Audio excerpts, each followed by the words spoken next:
अस्सलाम वालेकुम। मैं यूपीएस 1 गांव से हूँ।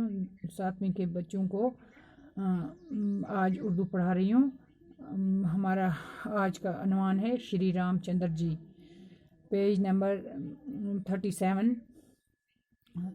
रामचंद्र जी हिंदुओं के अवतार हैं। दूसरे मज़हब के लोग भी इनको इज़्ज़त की निगाह से देखते हैं। रामचंद्र जी अयोध्या के राजा दशरथ के बेटे थे।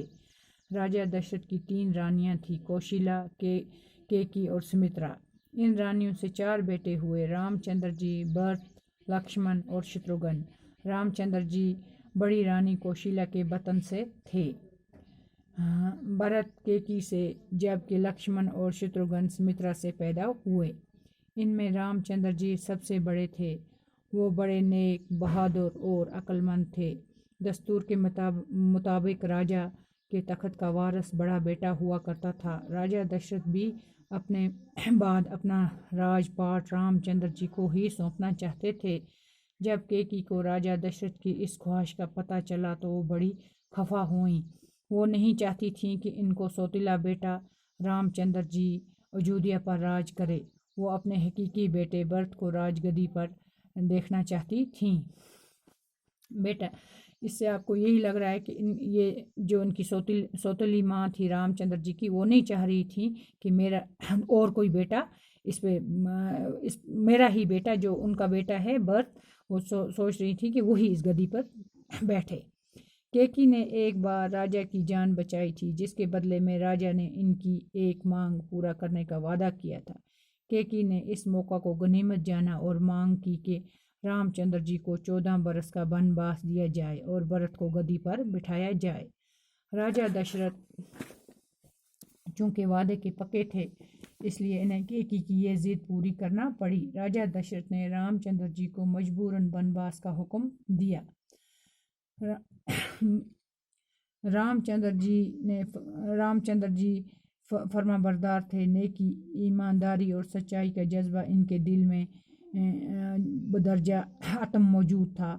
अपने वालदीन के हुक्म की तामील की और अयोध्या को छोड़कर वनवास के लिए निकल पड़े। इनके हमरा इनकी बीवी सीता और भाई लक्ष्मण भी थे। ये जंगल में चले गए 14 साल के लिए वनवास के लिए। रामचंद्र जी को वनवास गए अभी कुछ ही दिन हुए थे कि राजा दशरथ की वफात हो गई। अब भरत को राजगद्दी पर बैठने के लिए कहा गया, लेकिन वो बच्चों आप समझ रहे हो, लेकिन वो चूँकि रामचंद्र जी से बेपनाह मोहब्बत करते थे, जो उनके भाई सौतेले भाई थे वो उनसे बहुत मोहब्बत करते थे, इसलिए उन्होंने गद्दी पर बैठने से इनकार कर दिया।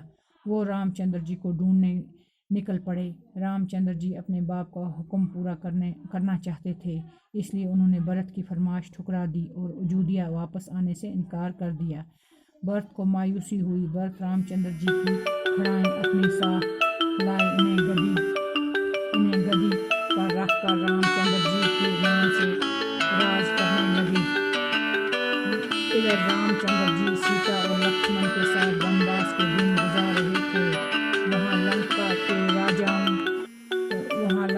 लंका के राजा रावण की बहन शूर्पणखा ने रामचंद्र जी को अपने दाम मोहब्बत में फांसने की कोशिश की। इस पर खफा होकर रामचंद्र जी के भाई लक्ष्मण ने इसकी नाक काट ली।